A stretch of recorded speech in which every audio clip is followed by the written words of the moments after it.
पालघर जिल्ह्यात 22 आणि 23 जुलै रोजी झालेल्या ढगफुटी सदृश्य मुसळधार पावसानं मोठं नुकसान केलं.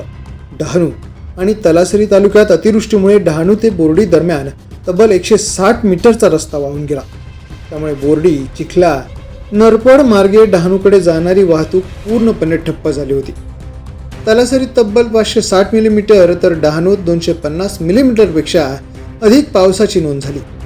नरपड आंबेवाडी परिसरात राज्यमार्गावरील रस्त्याचे 2 मोठे पट्टे उखडून गेले, तर चिखला नवाखडी येथे बंधारा फुटल्यानं समुद्राच्या भरतीचे आणि पावसाचे पाणी रस्त्यावरून वाहत गेले आणि मोठा भरावाही वाहून गेला.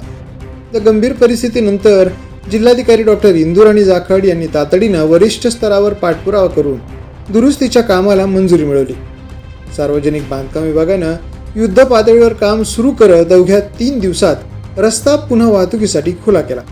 या कामासाठी 3 पोकलेन, 4 उत्खनक, 40हून अधिक डंपर, 8 कॉन्क्रीट मिक्सर, मोठ्या प्रमाणावर मनुष्यबळाचा वापर करण्यात आला.